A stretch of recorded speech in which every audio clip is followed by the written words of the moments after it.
Buenas noches. ¿Cómo andan? Hola, Bien. profe. Buenas noches. Hay algunos que, ahí estoy viendo, no veía las caras. Ahí lo estoy viendo. Perdón que haga así, pero estoy desde el teléfono, lo veo chiquitito, por eso. No tengo puestos los anteojos, así que a Federico lo veo, Carolina y ustedes dos, hasta ahora están nada más, ¿no? Sí, sí, sí. Bueno. Bueno, vamos a arrancar, con los que están. Sé que hay algunos más anotados, pero bueno, no sé si arrancaron al final con la cruzada o no, porque por lo que me ha dicho mi padre que han tenido las primeras clases con él, han sido pocos. Creo que estaban ustedes dos o tres los que estaban asistiendo, digamos, a las clases. Así que, bueno, me presento antes que nada, yo soy Guillermo Garaguso. Ahí se unió Ana Laura también. Ana Laura, perdón el retraso. No, perfecto. No, recién arrancamos. Así que, nuevamente, bueno, les doy la bienvenida. Como les dije, yo soy Guillermo Garaguso. Hoy vamos a tratar de abordar en esta clase algunos temas del módulo 5, que como ustedes habrán visto ya está el material publicado. En este módulo principalmente lo que abordamos es las problemáticas de los límites ambientales a la actividad empresarial. Vamos a ver un poco de esto y les voy a hacer algunas referencias a la ley de erradicación industrial, que tienen el material subido ahí en el campus, como para que puedan tener ahí para su lectura y consulta. Bien. Cuando hablamos de límites ambientales a la actividad empresarial, tenemos que esto enmarcarlo dentro de un contexto de índole constitucional, ¿no? Obviamente, porque estamos hablando de que la actividad industrial o empresarial, por el solo hecho de realizarse, es una actividad que va a provocar un impacto en el medio ambiente. En función de esto, a veces es difícil encontrar un equilibrio entre conceptos que parecen tan antagónicos como son el desarrollo, ¿no? Y la producción con la sustentabilidad, ¿no? Del ambiente. A veces es muy complicado encontrar este punto de equilibrio, justamente en la utilización cuidada y medida de los recursos, sin que sea un desarrollo industrial que no sea sustentable. Fíjense que este concepto del desarrollo sustentable es un concepto que ha venido incorporándose en los distintos textos constitucionales de las modernas constituciones que se han dictado. De hecho, nosotros lo incorporamos en forma expresa en la reforma del año 94, pero la realidad es que uno tiene que ser consciente de que la actividad empresarial, por más mínimo que sea, siempre va a provocar un impacto al medio ambiente. Y en función de esto, entonces uno tiene que preguntarse si es necesario o no poner límites a la actividad empresarial. Y esto parte de la base de que vivimos en un Estado democrático y republicano de gobierno, en donde si lo que queremos es convivir en paz, ¿no? Con nuestros conciudadanos y demás, hay que respetar una serie de normas y sobre todo hay que respetar aquellas normas, ¿no? Que hacen a la convivencia, al desarrollo, a la actividad, ¿no? Que realizan los particulares en una determinada comunidad. En función de eso podemos decir que existen tres grupos de límites que pueden imponerse a la actividad empresarial, que podríamos ir de lo que sería lo deseado, si se quiere, o lo esperado, por lo menos en toda población, a lo que en la actualidad ocurre.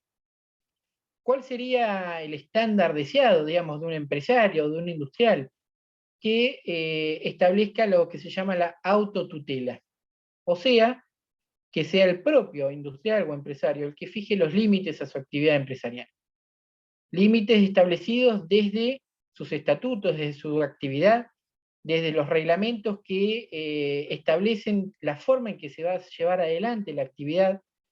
En esto siempre les comento yo cuando tenemos estas clases, que quizás los que fueron precursores en esta problemática fueron las empresas petroleras, en donde fueron las primeras en incorporar dentro de sus manuales de funcionamiento, si se quiere, de la actividad, capítulos destinados exclusivamente a el desarrollo sustentable de la actividad económica que realizaban y a los límites que debían imponerse ellos mismos a la propia actividad que estaban desarrollando. Sabemos que es muy difícil de lograr esto, de concientizar, si se quiere, ¿no?, al empresario o al industrial, que sea él mismo el que establezca los estándares para autocontrolarse. Como suele decirse, el ser humano en general es hijo del rigor. Está siempre esperando el dedo acusador, ¿no?, que le indique hasta acá podés llegar, hasta acá ya no podés avanzar. Y ese dedo acusador o ese límite en general es el segundo grupo del que estamos hablando acá, que es cuando ya interviene el Estado. Y es el Estado, a través del ejercicio del poder de policía, el que determina o establece los límites, ¿no?, que el industrial o el empresario no puede infringir con el desarrollo de su actividad económica. Insisto con esto, una cosa es que el Estado pueda ejercer a través del poder de policía, establecer este tipo de límites, y otra cosa es que lo ejerza o que lo actúe correctamente. ¿Por qué? Porque si bien tiene este poder de policía y puede imponer los límites a la actividad empresarial, a veces las estructuras de los estados, de los gobiernos, no permiten un correcto control o fiscalización, ¿no?, o un correcto ejercicio de este poder de policía, en el sentido de que no cuenta con la infraestructura necesaria, con el factor humano suficiente como para poder controlar o fiscalizar, o a veces incluso que no debería ocurrir esto, pero lamentablemente muchas veces ocurre, porque mira hacia otro lado el Estado, viendo que se están incumpliendo algunas cuestiones, y hacen la vista gorda y miran para otro lado como si nada pasara. Pero la realidad es que claramente el Estado tiene que imponer los límites, y por eso es que se sancionan una serie de cuerpos normativos legales, desde leyes a ordenanzas municipales, que establecen cómo debe desarrollarse una determinada actividad en cuanto a cuáles son los límites tolerables de esa actividad, y en función de eso, cuando se infringe esa tolerancia mínima que se establece en las normativas legales, cuenta con la posibilidad de sancionar, ¿no? Obviamente que estamos hablando que este tipo de sanciones que puede aplicar el Estado, ¿no?, a través de este ejercicio del poder de policía, son sanciones de índole administrativas, lo cual no descarta, obviamente, en caso de que se cometa algún ilícito, por ejemplo, de índole penal, que puedan ser denunciados penalmente porque han cometido un delito. Entonces, pueden las sanciones ir en paralelo, sin que una excluya a la otra.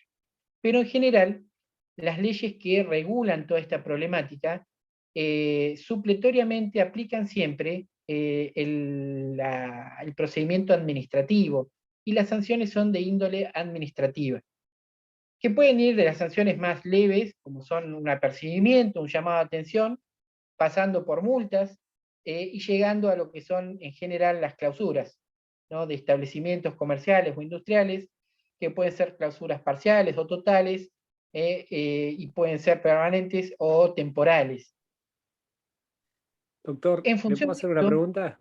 y como no, ¿Y qué pasa cuando el Estado es parte de la empresa bueno, ahí hay otro tema. Por y eso, se incumplen estas normativas? bueno, justamente es correcta tu apreciación.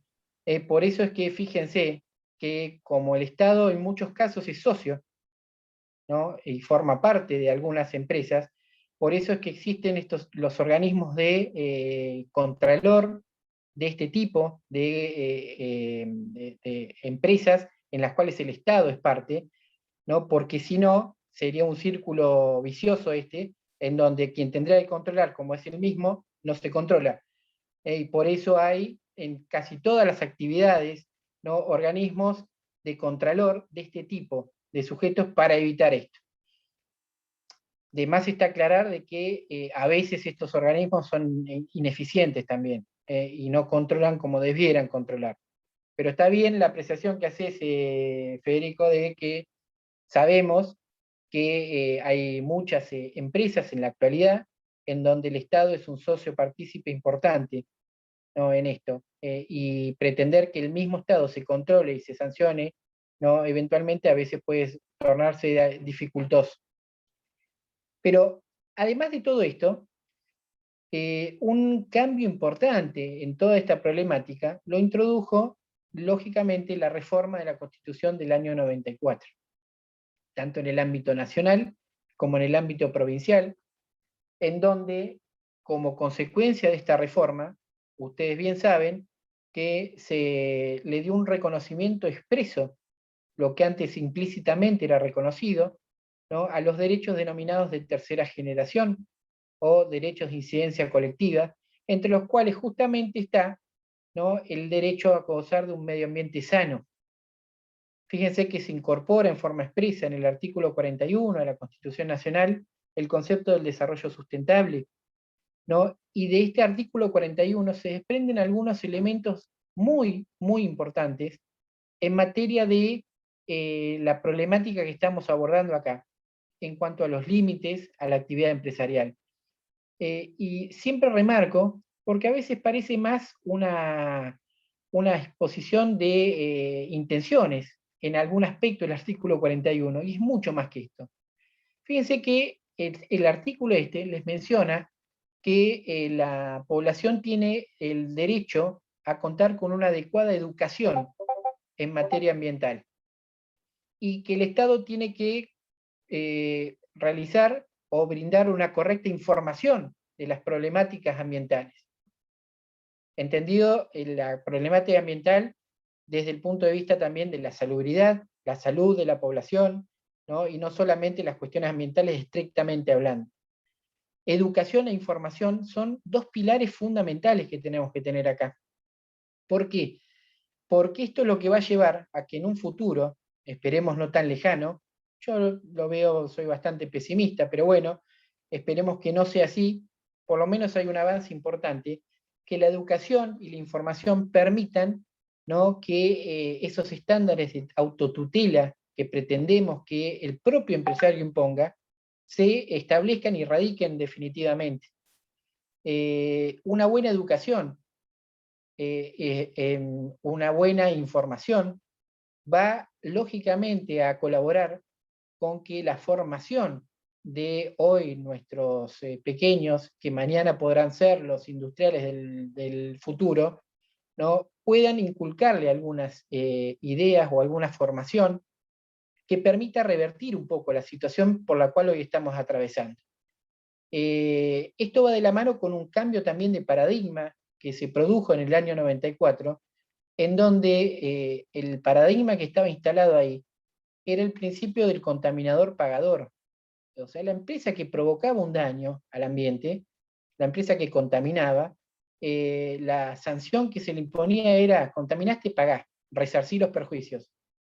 Y ese paradigma se desplazó, ¿no?, con la reforma de la Constitución en el artículo 41, al incorporarse la noción de la recomposición como primer medida o pauta posible frente a la comisión de actos que perjudiquen al ambiente. Primero, ¿qué hay que hacer? Hay que recomponer. ¿Y la recomposición en qué se traduce? En tratar de devolver las cosas al estado en que originariamente se encontraran antes del hecho dañoso.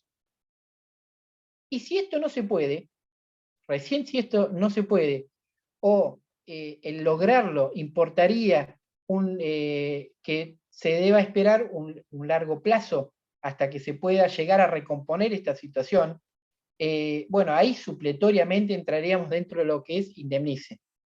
Pero fíjense que el eje se desplazó. ¿Por qué eso sino del contaminador pagador? ¿En qué situación colocaba? Que las empresas poderosas, las que contaban con los recursos suficientes, era un costo más empresario el que asumían. Entonces, a veces hacían un análisis y decir, bueno, ¿qué me conviene? Incorporar esto como un costo más dentro de la empresa y afrontar eventualmente algún reclamo que pueda llegar a haber, ¿no? O producirlo de forma tal que no produzca lo que puede llegar a ocurrir y que puede ser informado. No, me sale más barato pagar dos o tres juicios que puede llegar a haber. Entonces, esta es un análisis que no debe hacerse. Es un análisis incorrecto porque los poderosos, ¿no?, terminan pagando. Y si nos encontramos con una justicia en un país, por ejemplo, una justicia que no tiene la suficiente prestancia, ¿no?, o la suficiente solidez como para sancionar severamente este tipo de conductas, listo, es un combo perfecto.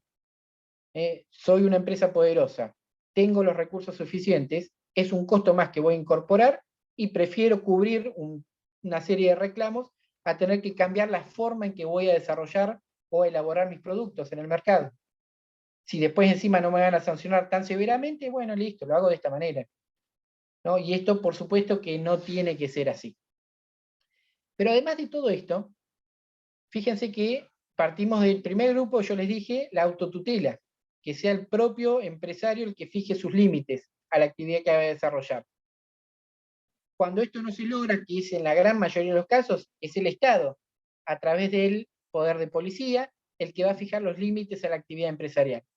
Pero la reforma constitucional, ¿no?, del año 94, vino de la mano e incorporó la norma del artículo 43, que es una herramienta que constituye hoy el tercer grupo de límites ambientales a la actividad empresarial y que la ha puesto en manos de todo habitante, de cualquier ciudadano, entendiéndose que los límites, ¿quién los puede poner? A cualquier ciudadano.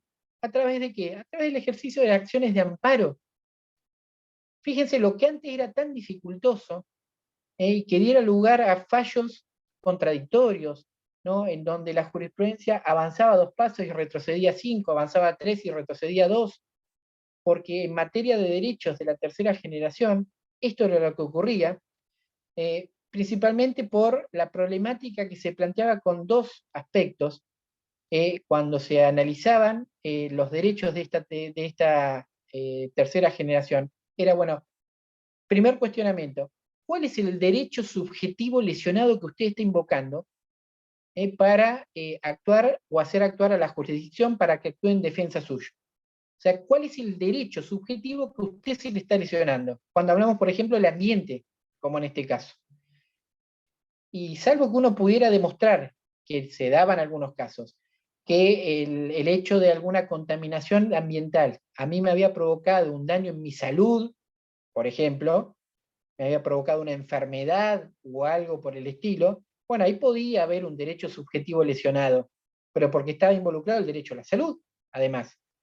Pero si no, cuando yo quería actuar, por ejemplo, o quisiera actuar de manera preventiva para evitar que se produzca un daño, ¿no?, nos encontramos antes de la reforma con ese problema de poder sortear esa valla, porque además era un derecho que no estaba expresamente reconocido. Implícitamente el artículo 28 antiguo de la Constitución Nacional decía que era un derecho, ¿no?, que estaba implícitamente reconocido.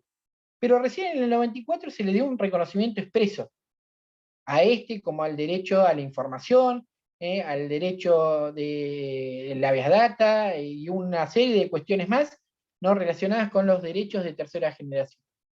Pero además el otro problema que se planteaba era, muy bien, pensemos que podíamos llegar a sortear la valla, decir, bueno, ¿cuál es el derecho subjetivo lesionado? El otro problema que se planteaba era, ¿cuál era la vía idónea desde el punto de vista procedimental para canalizar este reclamo?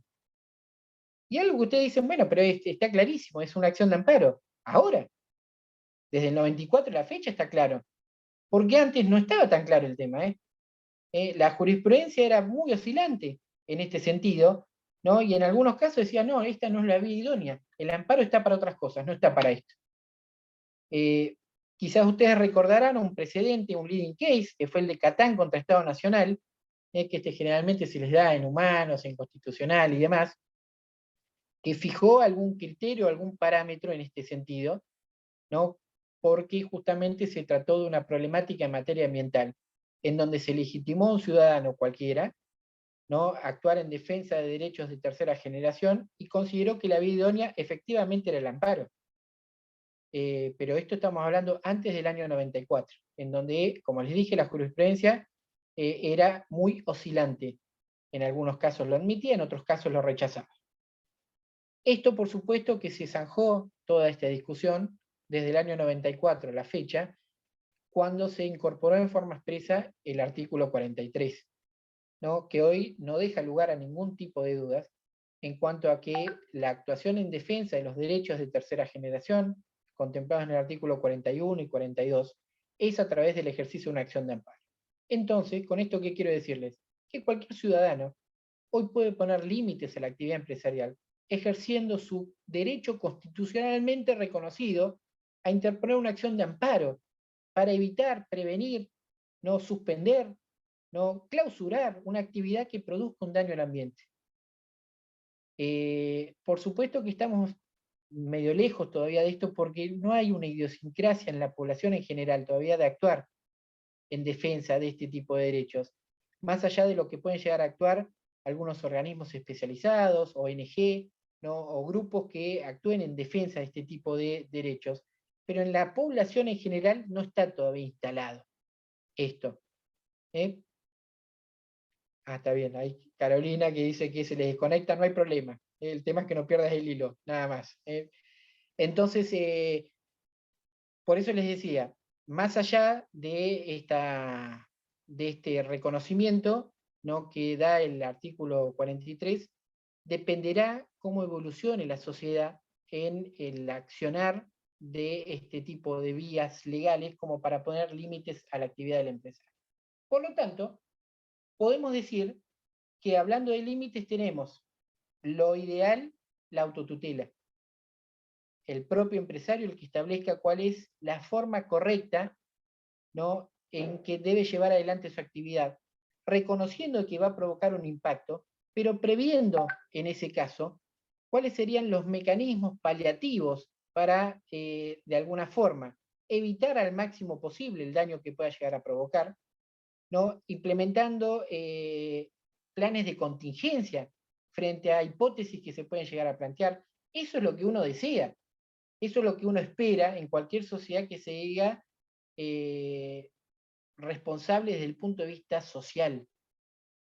Fíjense que uno de los temas que hoy más se discute, un lindo tema como para analizar, que muchas veces mi padre, seguramente en la próxima clase probablemente tengan algo y hablen de esto, que es el tema de la responsabilidad social empresaria, ¿no? Y en esto se ve claramente si hay o no responsabilidad social empresaria. Cuando nos encontramos frente a un empresario que tiene, ¿no?, una mentalidad, o un pensamiento, o una estrategia empresarial que tenga una conciencia para con el ciudadano, para con el par, ¿no?, más allá del fin de lucro que él lógicamente va a querer obtener por la realización de su actividad, pero que el lucro no sea a costo de cualquier cosa, que tenga un poco de criterio y que tenga esa empatía suficiente con la población, ¿no?, para desarrollarlo de forma responsable. Por eso hablamos de la responsabilidad social empresarial. Bien, cuando esto no se logra, bueno, ahí entonces quien ingresa el Estado paternal, el Estado que pone límites, el Estado que ejerce el derecho del poder de policía y que establece los límites, ¿no?, para el desarrollo de una determinada actividad a través de las reglamentaciones o disposiciones legales que no hacen más que delimitar, ¿no?, hasta dónde puedo yo ejercer válidamente mis derechos y hasta dónde más no puedo avanzar. Y la novedad la trae la reforma constitucional en incorporar el tercer grupo, que es la posibilidad que le otorga hoy a cualquier ciudadano el hecho de poder promover una acción de amparo tendiente a el resguardo y la protección de los impactos que puede provocar la actividad industrial o empresarial en el medio ambiente. Bien, ¿quedó claro esta primera parte? Si tienen alguna duda, algún comentario, me dicen. ¿Seguimos? Sí, todo bien. Perfecto. Muy bien. Primer cuestión entonces que quería hacerle alguna referencia. Segunda cuestión y relacionada con la ley de erradicación industrial. Perdón. Sí, ¿Puedo hacer otra pregunta? sí, por Soy supuesto. medio molesto, pero No, por eh, favor, Federico, no, pregunta no, tranquilo, dale. no existe todavía ningún tratado internacional que obligue al Estado, digamos, a ejercer un control más riguroso, si se quiere.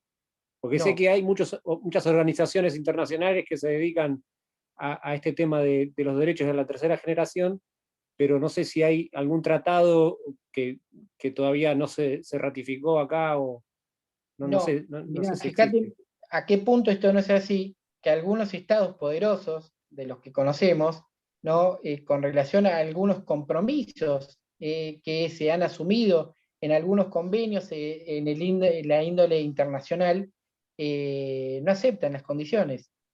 ¿No? Y no estamos hablando de cualquier país, un país Sí, del sí. subdesarrollo, que a propósito, adrede, no adhieren, porque saben que no van a poder cumplir con esos estándares, ¿no? Y sin importar absolutamente nada, se mantienen al margen. Entonces, ese tipo de convenios o tratados, si bien tienen su importancia, la tendrían mayormente si adhirieran los principales países contaminadores o productores, ¿no? O que provoquen este tipo de daños, ¿no? Y si alguno queda fuera, y bueno, es como decir, bueno, nosotros hacemos el esfuerzo, pero este que es el principal no lo hace. Entonces, Claro. lamentablemente no hay, ¿no? Un convenio que establezca que tendría que haber una mayor rigurosidad.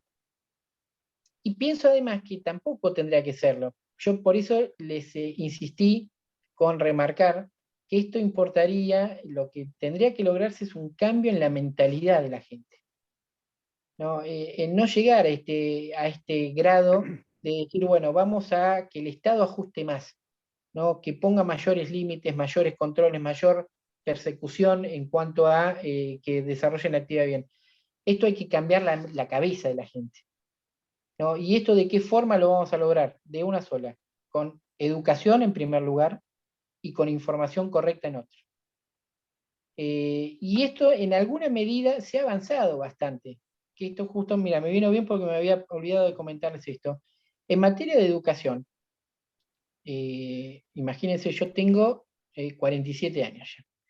Y yo me acuerdo cuando estudiaba, en los primeros niveles educativos, había ciertos temas en los cuales ni siquiera se los trataba en la currícula de estudio. En un colegio primario o en un jardín, hablar, por ejemplo, de reciclado, de residuos, era un tema que no existía, era un tema que no se hablaba.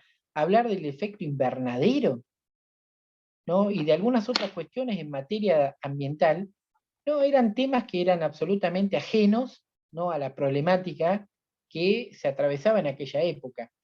Hoy esto no ocurre. Hoy no ocurre, ¿por qué? Porque hoy sí se incorpora. Y hoy le preguntan a cualquier criatura de 4 o 5 años que está en el jardín, ¿no? Sobre algunos temas como por ejemplo el reciclado de basura, y en su escasa comprensión, puede explicar de qué se trata. Y el tema es ese, hay que seguir reforzando, ¿no? Hay que seguir apuntalando eso, y sobre todo a veces hay que apuntalarlo con el ejemplo, que a veces es lo que destruye, lo que por un lado se construye, por el otro se destruye. Les pongo siempre el ejemplo. Si una criatura va a un colegio, ¿no? Y la maestra le enseña que esto hay que hacerlo así, que hay que el residuo tirarlo en una en un tacho, hay que tratar de separar los residuos. Y después llega a la casa y ve que mamá y papá no hacen esto y que son sus figuras principales en su vida, si se quiere, lo pone en una contradicción total de decir, bueno, ¿quién es el que está actuando bien acá? ¿La maestra que me dice esto o mis papás que hacen lo contrario? Entonces le generamos una situación absoluta de controversia que no sirve porque por un lado construye y por el otro lado destruye. Y esto Sí, ocurre en muchos... Sí, perdón, ¿quién habló? no, es que justo me pasa una situación similar con mi sobrina, pero lo bueno es que con su escasa edad comprende la magnitud de la temática y es como que inculca a los padres a que adopten determinadas conductas. Es verdad, es verdad. En muchos casos se está poniendo eso, o sea, los educadores son las criaturas, ¿no? Los chicos, y los educandos son los adultos, ¿no? Y esto por una cuestión, les diría, generacional también, porque, insisto, la formación que uno tuvo no fue a lo mejor la que tienen ellos ahora. Y a veces hay que aceptar también de que hay cosas que han cambiado y que los parámetros que hoy están son correctos en ese aspecto. Entonces, la educación es fundamental, porque el día de mañana, si esto se apuntala, el día de mañana puede ser el futuro empresario o industrial. Y si tiene algunos conceptos claros, podemos tener, por lo menos, no digo la certeza porque nadie puede tener la certeza de eso, pero por lo menos tener alguna orientación en el sentido de que puede llegar, ¿no? Si les toca desempeñar algún rol empresarial o industrial, a tener esa suerte de conciencia que pretendemos incorporar en la población, para que no cometan los errores de lo que cometen actualmente los empresarios, ¿no? Y para pensar con otra mentalidad. Y para esto, ¿cómo hay que lograrlo? Y con mucha educación, con mucha formación, y como contrapartida con mucha información también del Estado. Porque a veces hay una absoluta desinformación. A veces las campañas del Estado, en materia educativa, en algunas problemáticas, llegan como un paliativo después de que el problema se instaló, y no como debiera ser de forma preventiva. Ustedes recuerden que en muchos casos las campañas son, por ejemplo, consecuencias de algunos desastres o catástrofes naturales. Les voy a poner un ejemplo. Acá hay gente joven, ¿no? Pero algunos seguramente lo van a recordar. No sé si recuerdan hace algunos años atrás, en donde parecía un problema cotidiano, uno veía cualquier noticiero en cualquier horario, ¿no? Y un tema recurrente, ¿cuál era? El tema del agujero en la capa de ozono. No sé si recuerdan, todos los días era, y daban precisiones técnicas de cuál era el espesor que tenía, y que esto y lo otro, y hablaban horas y horas del agujero en la capa de ozono y los peligros que esto traía aparejado. Hasta ahí era toda una cuestión de la problemática. Después empezó a indagarse acerca de cuáles eran las causas, supuestamente, que provocaban eso. Y la preocupación además era nuestra porque era cercano, ¿no?, a nuestro país, al territorio nuestro, porque estaba acá, cerca. Y empezaron entonces todas las campañas, ¿no?, y toda la información que se daba a través de los medios de prensa, diciendo o atribuyéndoles que el principal efecto contaminante de esto que eran los CFC, o sea, los clorofluorocarbonos, que es un componente que generalmente está ¿en qué? En los aerosoles, en todo tipo de aerosol. Esto, por supuesto, fíjense que una información, no digo que sea inexacta, era parcialmente inexacta, porque el principal efecto que provocaba eso, ¿saben cuál era? Los desechos de los animales, los gases que emanaban de los desechos de los animales. Ese era el principal factor que provocaba el adelgazamiento de la capa de ozono, sumado al de la utilización de los CFC. Pero el impacto lo sufrieron ¿quién? Las empresas que se dedicaban a esta actividad. ¿Y en qué situación los colocó?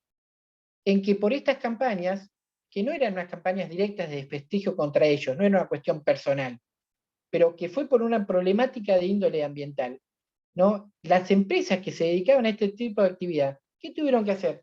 Y tuvieron que adoptar medidas, ¿no?, tendientes a decir, bueno, nosotros somos conscientes del problema, y tuvieron que adoptar mecanismos y medidas para revertir esta situación.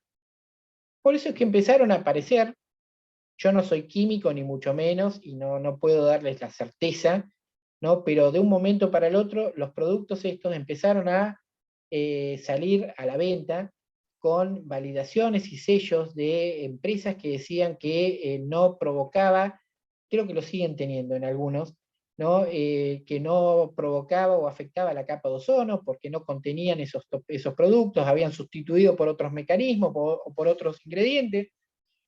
Bueno, la realidad es que tuvieron que adoptar alguna medida, porque si no esto los impactaba directamente en la actividad empresarial que ellos realizaban. Pero ¿esto fue porque fue una toma de conciencia directa del empresario? No, fue una consecuencia de algo que había ocurrido y de una situación de desprestigio que se había planteado, en donde o cambiaban o desaparecían. O sea, pero no es porque hayan tomado conciencia de esto. Lo mismo ocurrió, ¿saben con qué? Con el tema de los combustibles en alguna época, hoy, el día de la fecha, no todos los combustibles son líneas verdes. ¿Qué significa que son líneas verdes? Que no tienen plomo. Pero durante mucho tiempo, ¿no? Los combustibles eran combustibles que tenían plomo y era altamente contaminante al aire, al ambiente, ¿no? El plomo de las emanaciones de la combustión de los motores de los vehículos. Hasta que alrededor de mediados de la década del 80, Shell, que fue la primera que comenzó a incursionar en esta problemática, empezó a elaborar o a lanzar una línea de combustibles que le denominó verdes, o sea, que no tenían plomo. Quizás, eso yo no lo puedo decir porque no tengo la seguridad o no tengo la certeza, ¿no? Uno de los principales motivos por los cuales se dispusieron a esto, no sé si fue precisamente el cuidado del ambiente, ¿no? Quizás le vieron la beta económica en esto, porque eran combustibles que valían mucho más que los otros, pero con el caballito de batalla o la bandera de con esto protegemos al ambiente, no contaminamos y demás. Y fueron generando una suerte de conciencia, y la gente empezó a volcarse por esto, y esto provocó un efecto dominó ¿con quiénes? Con sus competidores, en donde dijeron, bueno, estamos perdiendo una franja del mercado, porque los consumidores se están volcando hacia esta línea de combustibles, y nosotros no estamos elaborando esto, sino que estamos vendiendo y elaborando lo que contamina más, supuestamente. Y bueno, esto generó un efecto rebote en las otras, que comenzaron a elaborar este tipo de líneas también de productos. Y esto terminó favoreciendo, sí, a toda la población, porque hoy en día no hay, hoy ninguna de las petroleras que actualmente están en el país tienen en el mercado combustibles con plomo. Se eliminó. Entonces fíjense que acá el cambio en la actividad empresarial se debió a una cuestión de competencia, principalmente, ¿no? Y generalmente esto es lo que ha ocurrido con muchas problemáticas, pero no es porque parta de la base de decir, bueno, yo quiero ser y quiero desarrollar una actividad industrial o empresarial que sea sustentable, razonable, ¿no? Socialmente responsable. Esto es lo que tenemos que tratar de lograr, ¿no? Que este sea el pensamiento y no que sea, ¿no?, la consecuencia del accionar de alguna situación particular, que es lo que generalmente está ocurriendo en la práctica. ¿Bien? Vamos entonces les voy a dar un par de, no sé qué hora es. Sí, tenemos 10 minutitos más. Les voy a decir algunas cositas. Igualmente yo después les voy a subir una clase grabada, ¿no?, del tema de la ley de erradicación industrial, con una aclaración. La clase esa grabada tiene su tiempo ya, y van a ver que se hace referencia al decreto 1741, que fue derogado en el año 2018 por el 635, que es el que actualmente está vigente. Y este decreto, que es el que reglamenta la ley 11459, que es justamente la ley de erradicación industrial, tiene algunos cambios. Pero ustedes van a ver que en el texto que está subido en el campus, el material, está el decreto actual. Pero a lo mejor en la clase escuchan del decreto 1741, que es el texto derogado, el anterior. ¿Bien? Hay cosas que no cambiaron, pero hay otras que sí. ¿A qué nos referimos con esta ley 11459? Como bien se titula, es la ley de erradicación industrial. ¿Qué significa esta ley? Es el texto normativo que establece cuáles son las condiciones y requisitos que deben cumplirse para que una industria radique su actividad o empresa, en el caso particular, dentro del ámbito de la provincia de Buenos Aires. ¿Por qué? Porque el ámbito de actuación territorial de esta ley se circunscribe exclusivamente al territorio de la provincia de Buenos Aires. En esta, como en otras tantas materias, son temas que no han sido delegados en el poder federal o central, sino que cada provincia se ha arrogado la facultad de legislar sobre esto. Entonces, podemos encontrar tantas normas o reglas generales como estas, como provincias tenemos en nuestro país. En el ámbito de la provincia de Buenos Aires, el régimen legal es este, de la 11459, que es una ley que ha sido, siempre les digo lo mismo, es una hija de la reforma de la Constitución provincial, porque fíjense que la ley esta es del año 96, ¿no? Entonces estamos hablando de las leyes que fueron consecuencia de la reforma constitucional nacional y provincial. Ustedes recuerden que en el ámbito provincial el artículo que reguló todas estas problemáticas es el artículo 28, ¿no? Y similar a lo que contiene los artículos 41 y 43, el 28 de la provincia regula e innova en muchas de estas cuestiones. A partir de ahí hubo una serie de leyes que se sancionaron, ¿no? Esta es una, la 11723 es otra, que es una ley muy importante también en el ámbito provincial, que han sido consecuencia de la reforma, porque venía muy retrasado nuestro sistema legislativo en estas problemáticas. Ustedes piensen que la normativa anterior sobre erradicación de industria en la provincia de Buenos Aires era una normativa que tenía vigencia desde la década del 70 y seguía vigente. Y uno dirá, bueno, ¿y cambió algo desde el punto de vista industrial de la década del 70 a el año, como les dije, 96, que se sanciona esto?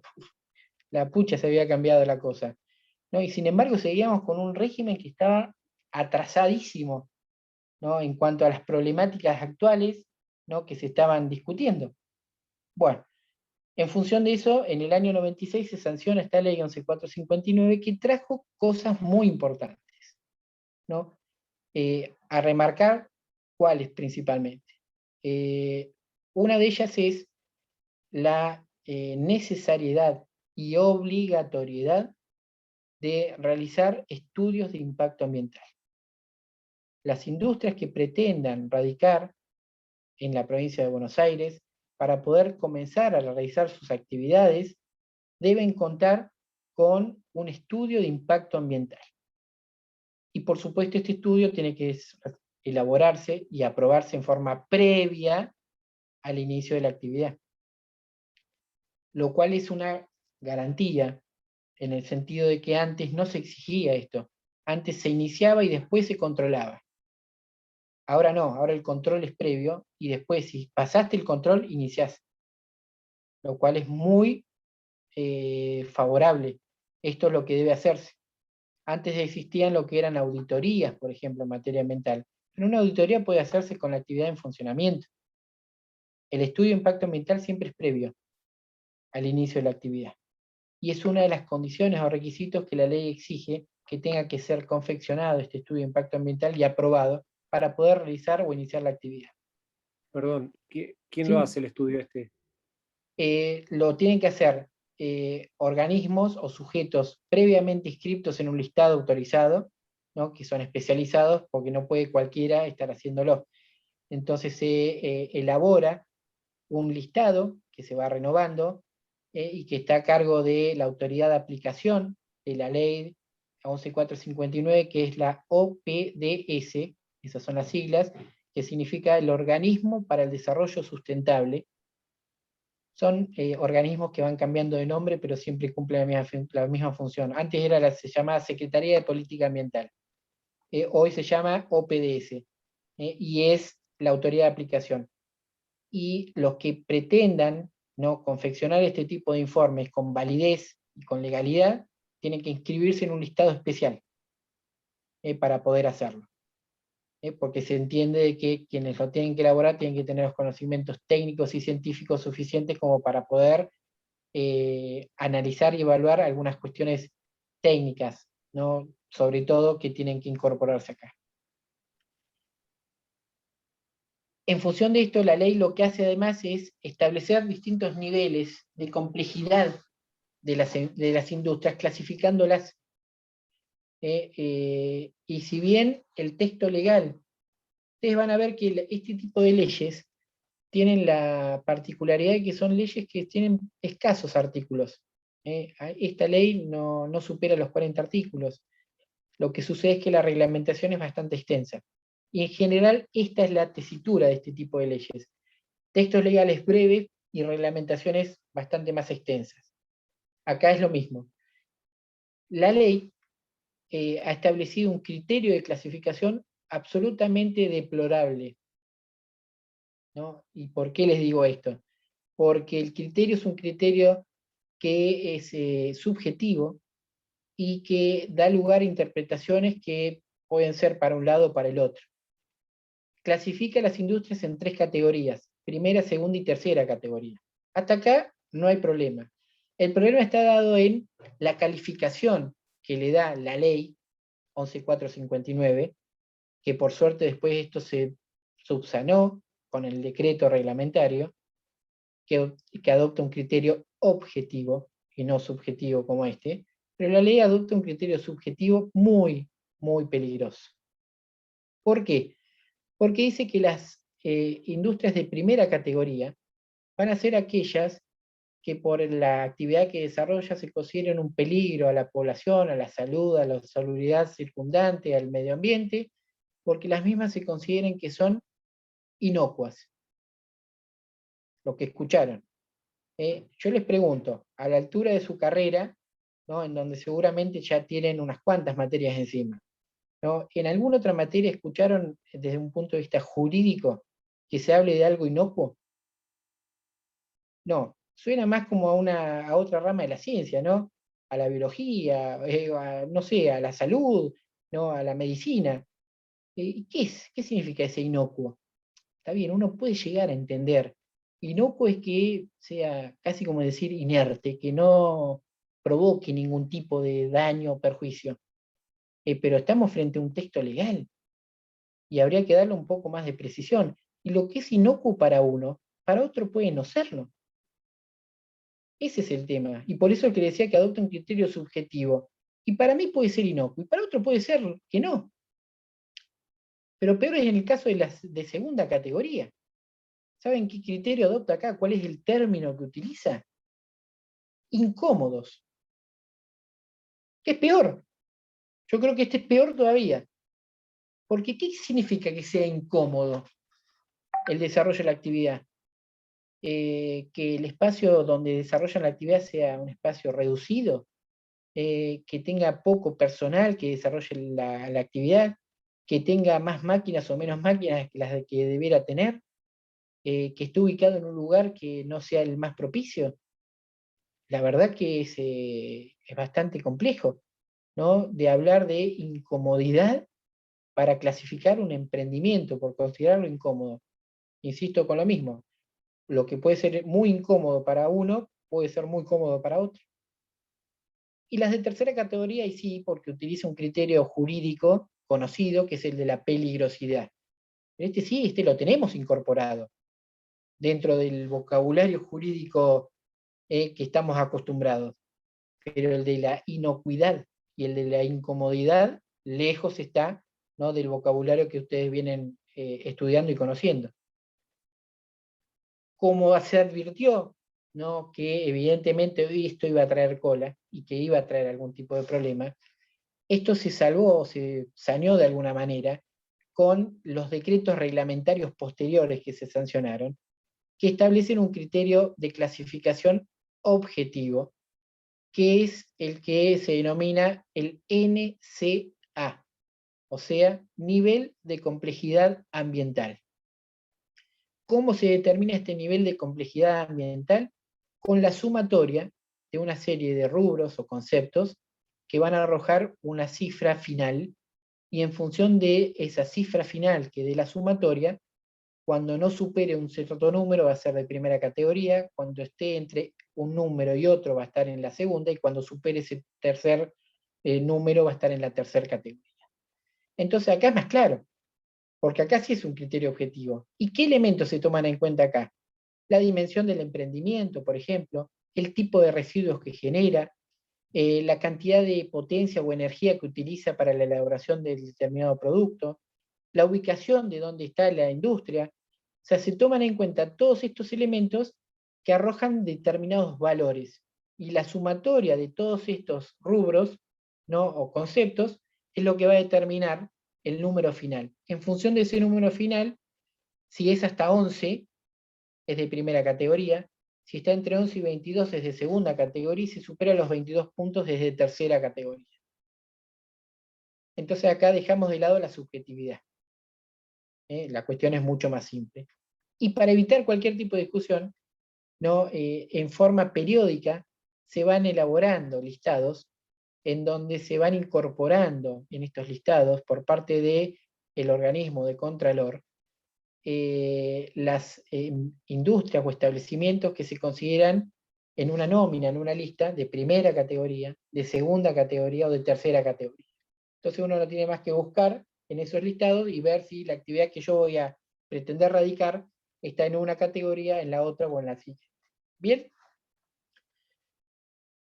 Y esto es importante porque dentro de, y con esto redondeo y les termino, así no los torturo más, dentro de esta ley, el objetivo principal que establece es que para poder realizar la actividad industrial o empresarial en el ámbito de la provincia, vamos a tener que contar con un certificado que se llama certificado de aptitud ambiental.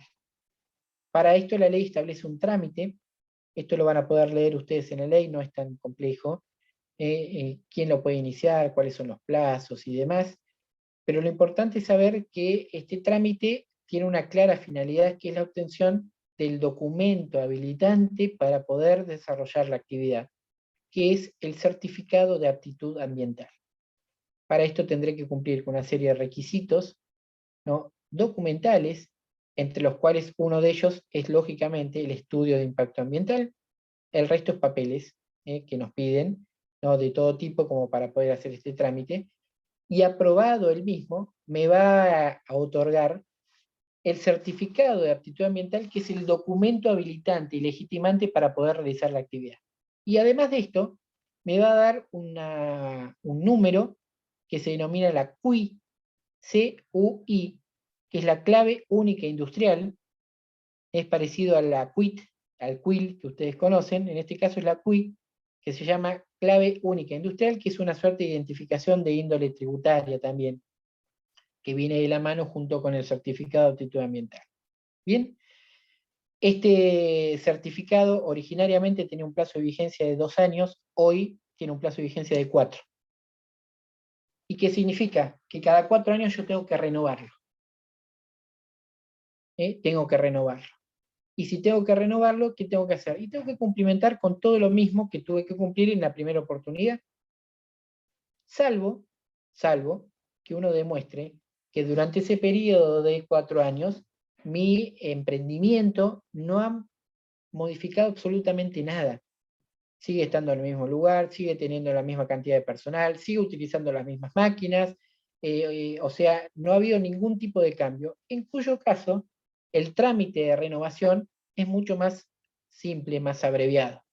Ahora, si en el transcurso de ese periodo de 4 años ha habido cambios significativos por mejoras o por situaciones que empeoran la actividad, va a ser necesario, en ese caso, que se cumplimente nuevamente con todos los requisitos legales, entre los cuales, ¿qué va a estar nuevamente que va a tener que hacerse? El estudio de impacto ambiental. Pensemos en una situación favorable, ¿no? Al industrial le ha ido muy bien, ¿no? ¿Y esto qué le permitió? Ampliar la planta industrial, incorporar más máquinas para la elaboración de sus productos, contratar más personal, y esto ¿qué puede representar?